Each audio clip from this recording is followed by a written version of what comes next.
Lalu bagaimana peluang mendongkrak bisnis asuransi di tahun kebangkitan ekonomi? Untuk mengupas lebih dalam, kami sudah tersambung dengan Direktur Utama PT Asuransi Jiwa IFG atau IFG Life, Haryanto Tanuwijaya, secara eksklusif. Selamat siang Pak Haryanto, apa kabar?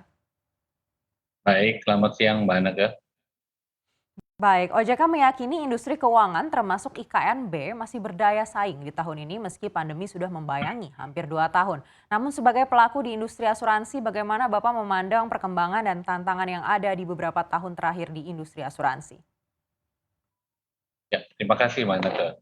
Saya kira kami sepakat ya dengan OJK bahwa industri asuransi, khususnya asuransi jiwa, akan selalu dibutuhkan dan terus meningkat perannya. Industri ini masih memiliki peluang yang sangat luas. Kebutuhan kita sebagai individu, keluarga, ataupun badan usaha akan pentingnya proteksi adalah satu hal yang selalu ada dan fundamental.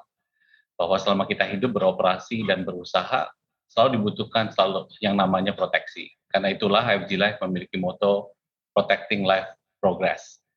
Tantangannya menurut saya ada 3 hal ya. Yang pertama adalah bagaimana kita terus menjaga customer trust ya, dengan memberikan nilai tambah bagi mereka. Dan kedua, bagaimana kita secara efektif dan efisien menjangkau target customer, terutama dalam masa pandemi ini. Dan yang terakhir, bagaimana memanfaatkan perkembangan digitalisasi dan internet untuk terus membangun awareness akan pentingnya proteksi serta meningkatkan kolaborasi dalam pengembangan bisnis model asuransi.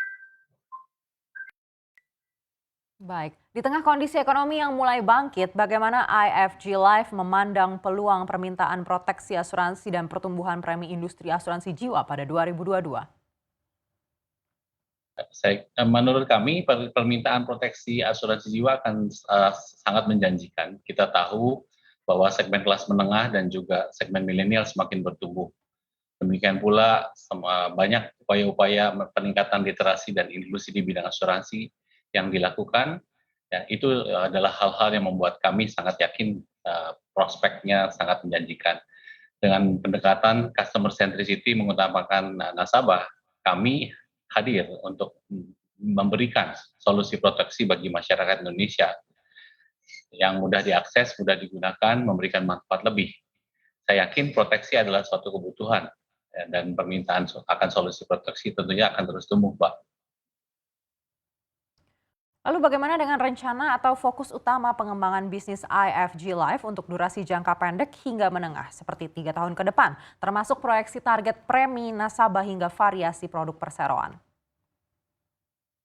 Kami sebagai anak perusahaan dari IFG yang satu-satunya dari industri asuransi jiwa dan juga yang lahir sebagai solusi untuk permasalahan jiwa saya, kami akan fokuskan pada beberapa hal ya, dalam 3 tahun ke depan. Pertama, tentunya memastikan portfolio yang dialihkan dikelola sesuai dengan ketentuan dan memastikan pelayanan diberikan secara prima.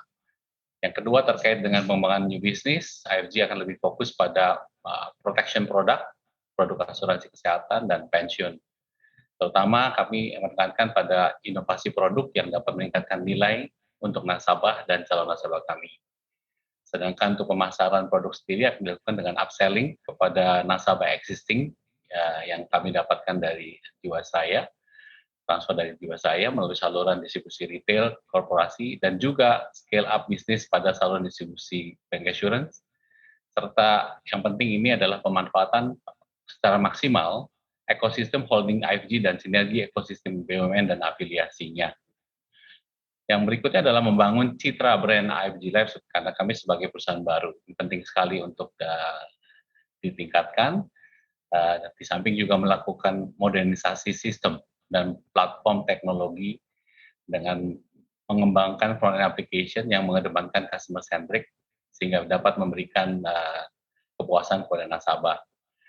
Juga penting buat kami sebagai perusahaan baru yang itu adalah mengelola komposisi instrumen investasi berdasarkan liabilitas.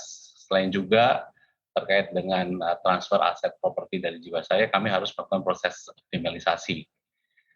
Yang terakhir tentunya yang terpenting ini adalah menerapkan prinsip-prinsip governance, risk, dan compliance ya, termasuk mempersiapkan implementasi PSAK 74 yang akan menjadi landasan operasional. Tahun ini sendiri kami mentargetkan penerimaan premi sebesar kurang lebih 1,2 triliun Mbak Neke.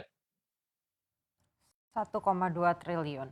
Untuk rencana jangka panjang ke depan, sejauh mana IFG Life ingin berkontribusi dalam membantu peningkatan penetrasi asuransi jiwa di Indonesia, sekaligus juga untuk pengembangan bisnis di holding BUMN perasuransian dan juga penjaminan? Ya, jadi dengan proyeksi total aset keuangan di akhir tahun 2022, kami proyeksikan ada di kisaran 35 triliun. IFG Life merencanakan untuk menjadi leader industri asuransi jiwa yang mampu membawa perubahan dalam kualitas serta pemasaran produk proteksi, sehingga masyarakat semakin percaya pada industri. Saat ini IFG Life telah bekerja sama dengan Mandiri InHealth untuk memasarkan produk-produk kesehatan berbasis managed care, dan juga telah mengadakan kerjasama bank insurance dengan BTN dalam rangka penjualan produk asuransi jiwa. Kami meyakini kolaborasi dan sinergi dengan seluruh ekosistem IFG akan menjadi kunci sukses ke depannya, Pak. Baik, Pak Haryanto, menarik sekali. Kita akan lanjutkan lebih dalam lagi usai jeda. Dialog segmen Money Talks akan kami lanjutkan sesaat lagi. Untuk informasi lebih lengkap dan berita terkait, klik link yang ada dalam deskripsi. Dan jangan lupa untuk install aplikasi CNBC Indonesia di App Store dan juga Play Store. Jangan lupa subscribe ya.